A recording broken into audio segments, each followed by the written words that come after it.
Friends, मैं हूं गिरीश कुमार और आप सबका स्वागत करता हूं वन्य एजुकेशन फार्मेसी में। तो आज पढ़ने जा रहे हैं हमारा बायो फार्मास्यूटिक्स एंड फार्माकोकाइनेटिक्स चल रहा था, जिसके अंतर्गत यूनिट फर्स्ट चल रही थी, जिसके अंतर्गत हमने देखा पिछले लेक्चर के अंतर्गत mechanism of action of drug absorption हो गया, कौन कौन से फैक्टर है जो ड्रग एब्जॉर्प्शन को इफेक्ट करते हैं। आज हम देखेंगे absorption of drug from non पर और ओरल एक्स्ट्रावास्कुलर रूट्स, मतलब कि ओरल रूट के अलावा और आईवी रूट के अलावा कितने और एक्स्ट्रा रूट है जिसके थ्रू हम किसी भी ड्रग को एडमिनिस्ट्रेट करवा सकते हैं। तो देखते हैं absorption of drug from non per oral extravascular root.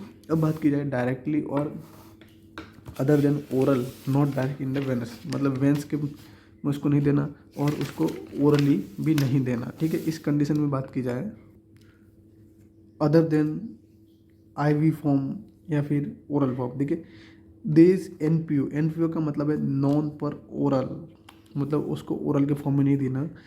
NPO routes indicate the route other than oral which bypass GIT, मतलब जीआईटी के थ्रू उसको।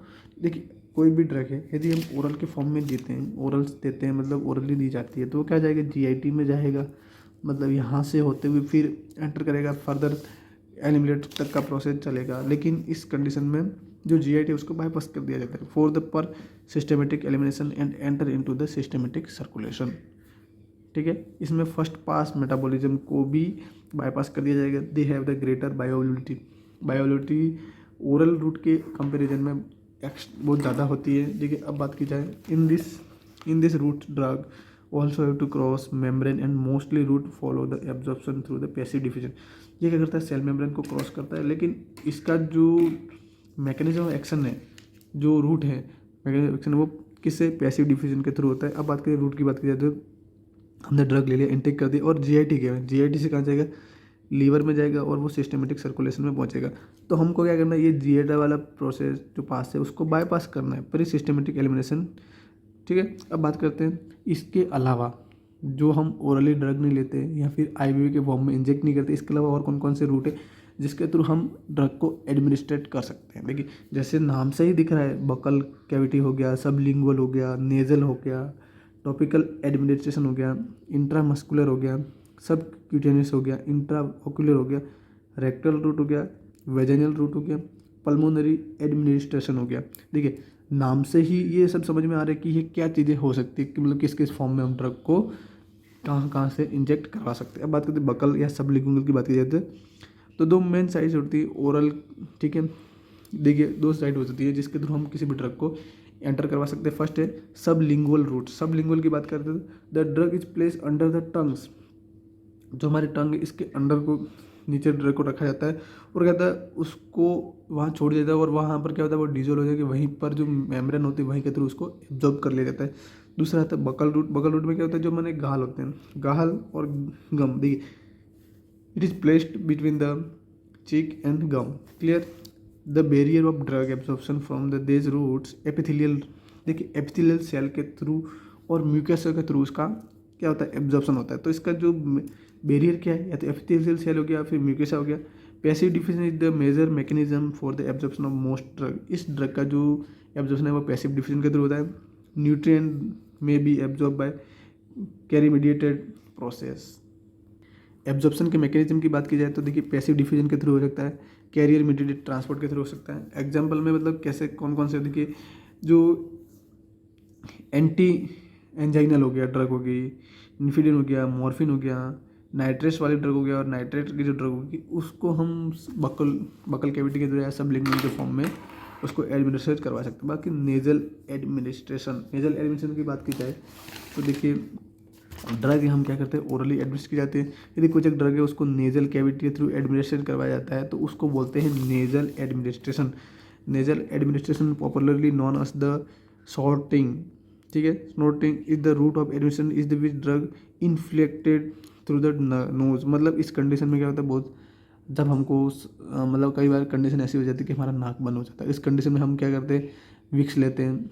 ठीक है, उसको हम नाक के अंदर इनहेल करते हैं। क्लियर, इनहेल करते हैं, या फिर कुछ एक ड्रग होते हैं जो उनको नेजल कैविटी के अंदर एडमिनिस्ट्रेशन करते हैं। It can be forms either topical administration हो गया, systematic administration and drug those locally deliver can on the have either purely local systematic effect. अब मैकेनिज्म की बात करें तो ये कौन से मैकेनिज्म के थ्रू होता है, इसका पैसिव डिफ्यूजन के थ्रू हो सकता है।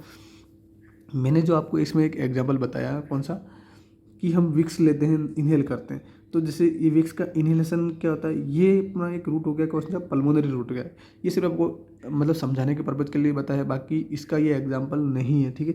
अब बात करते हैं टॉपिकल एडमिनिस्ट्रेशन की बात करते हैं। टॉपिकल मतलब कि अपनी बॉडी स्किन पर, ठीक है, सर्फेस एरिया पर applying medication on the skin or mucous membrane allowed to the enter the body from, and their medication applied to this way is known as topical medication, ठीक है। इस condition में क्या होता है, आपको एग्जाम्पल की बात करें तो हम ऑइंटमेंट लेते हैं। कई बार ऐसा होता है कि हम कहीं हमारे मतलब बॉडी पेन करने लगता है, कई पर्टिकुलर पार्ट पर हमको पेन फील होता है, तो हम उस कंडीशन में वहाँ पर या तो डाइक्लोफिनेक हो गया, ब्रांड नेम की बात करें तो मूव हम ऑइंटमेंट लगाते हैं, तो वो एक टॉपिकल एजेंट है। उसका जो एडमिनिस्ट्रेशन है वो क्या हो गया, टॉपिकल एडमिनिस्ट्रेशन हो गया। It can use to treat pain और other problem in specific part of the body. Clear. देखिए इसका मैकेनिज्म ऑफ एक्शन मतलब जो ये किस फॉर्म में एब्जॉर्ब होगी, वो तो भी पैसिव डिफ्यूजन के फॉर्म में, ठीक है, एडमिनिस्ट्रेशन होगी। अब बात करते हैं इंट्रामस्कुलर। इंट्रामस्कुलर तो हमने एक चीज़ देखी कि आईवी को छोड़ना है इसमें, जो हमारा टॉपिक है उसके अकॉर्डिंग हमको क्या करना है, ऐसे रूट देने जो आईवी के फॉर्म में नहीं होने चाहिए, मतलब इंट्रावेनस नहीं होने चाहिए और ओरली नहीं होने चाहिए, तो हमारा एक फॉर्म है इंट्रामस्कुलर। इंट्रामस्कुलर मतलब कि आई एम की बात करें मतलब इंजेक्ट करवाया जाता है कि इसमें मसल्स के अंदर डायरेक्ट इंजेक्ट कर installing medication into the depth of specific select muscle को वहाँ पर दिया जाता है, ठीक है। मैकेनिज्म एक्शन की बात करें तो पैसिव डिफ्यूजन हो गया, एंडोसाइटोसिस हो गया और पोर ट्रांसपोर्ट के थ्रू इसका होता है। ड्रग डिलीवरी की बात करें कौन कौन से ड्रग है, फिनोटॉइन हो गया, डिगोक्सिन हो गया, several steroid and antibodies are many other drugs. Clear. अब अपना जो अगला टॉपिक है वो है सबक्यूटेनियस की बात करें तो स्किन के अंदर। क्लियर।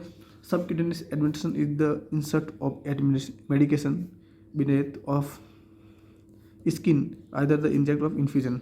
देखिए हम मतलब स्किन के अंदर कोई भी ड्रग को इंजेक्ट करवाना किसके फॉर्म में, या तो हम इंजेक्शन के फॉर्म में या फिर इन्फ्यूजन के थ्रू, या तो इंजेक्शन के फॉर्म में या फिर इन्फ्यूजन के थ्रू उसको एडमिनिस्ट्रेशन करवाया जाता है। मैकेनिज्म एक्शन पैसिव डिफ्यूजन के थ्रू हो सकता है। देखिए एक एग्जांपल बताता हूँ कि जो हम इंसुलिन के इंजेक्शन देते हैं, तो कोई पेशेंट होता है जो उसको डायबिटीज़ की प्रॉब्लम होती है, तो वो क्या करता है कि ऐसा तो है नहीं कि मतलब इस पेशेंट क्या होता है वो ज़्यादा ही डायबिटीज़ होने के कारण उसको डेली इंजेक्शन लगवाने पड़ते हैं, या फिर कभी कभार दिन में 2 बार इंजेक्शन, तो वो ऐसा है नहीं कि वो हर बार डॉक्टर के पास जाएगा, तो वो क्या करता है खुद से मेडिटेशन करता है। वो सबक्यूटेनियस पार्ट है, मतलब जो अपना स्टोमक वाला पार्ट है, वहाँ पर जो वहाँ की जो स्किन है वो स्किन को पकड़ कर डायरेक्ट इंजेक्ट कर लेता है खुद से, या फिर थाई के पोर्शन में इंजेक्ट करवा दे देता है। ये बेस्ट एग्जाम्पल है सबक्यूटेनियस का। अब बात करें इंट्राऑक्यूलर की बात की जाए, ठीक है। इंट्राऑक्यूलर की बात की जाए, ऑक्यूलर से एक वर्ड समझ में आता है आँखों से रिलेटेड, ओक्यूलर से मतलब आँखें। Provide a effective way of delivery highly target drug therapy in the inside of the eye via और vitreous gel like substance fill in the eye, मतलब कि फील इन द आई।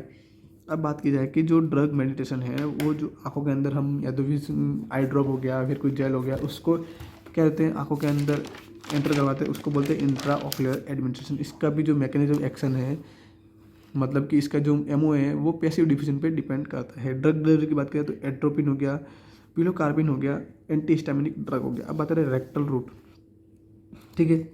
अब देखिए अपनी बॉडी में जितनी भी कैविटी है उसके थ्रू हम ड्रग को इंटेक करवा सकते हैं, तो रेक्टल रूट भी हो गया और वेजाइनल रूट भी इसमें इंक्लूड है। तो देखिए rectal administration use the aspect rectum as a route of administration for medication and other fluid which is absorbed by the rectum blood vessels and flow into the body circulatory system।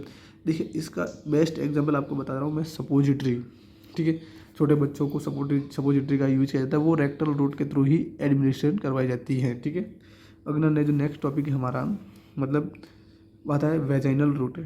Intra vaginal administration is the route of administration where the substance applied inside the vagina, मतलब इसका जो administration करवाया जाता है वो vaginal के through करवाया जाता है। उसका जो एमओ है वो डिपेंड किस पे करता है, पैसिव डिफ्यूजन पे।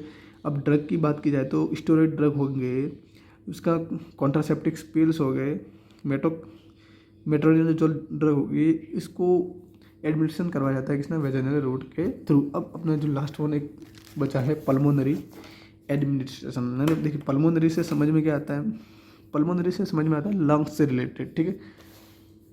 पल्मोनरी से समझ में आता है लंग्स से related. The pulmonary route of administration embodies local regional drug delivery against the multiple disease of the lungs and respiratory tract, ठीक है। रेस्पिरेटरी ट्रैक्ट से रिलेटेड जितने भी अब बात करते थे, देखिए अब हम बात कर रहे हैं कि श्वास की प्रॉब्लम हो जाती है, जो हमारे एलोलाई होती है या ठीक है, वो क्या होता है कॉन्ट्रैक्ट हो जाती है। उस कंडीशन में क्या होता है हम श्वास नहीं ले पाते, तो वो उस कंडीशन को के लिए हम क्या करते हैं, हम पंप का यूज़ करते हैं, इन्हेलर, ठीक है। पंप का यूज करते हैं तो सांस फूल जाती है, उस कंडीशन में हमको पंप दिया जाता है और वो तुरंत ही जाके जो हमारी पल्मोनरी है उसके थ्रू जाके क्या करता है, अपनी जो सांस है, सांस जो हमारी जो फूल रही थी या फिर जो सांस नहीं ले पा रही थी, उसकी जो एलोलाई कॉन्ट्रैक्ट होगी उसको रिलैक्स करवाने का काम करता है। क्लियर। इसी के साथ आज का जो लेक्चर है वो खत्म होता है। बहुत जल्दी मिलेंगे नेक्स्ट लेक्चर के अंतर्गत। हर एक लेक्चर को बनाने के लिए काफ़ी ज़्यादा मेहनत लगती है। प्लीज़ वीडियो को लाइक शेयर और सब्सक्राइब जरूर कीजिएगा। Thank you.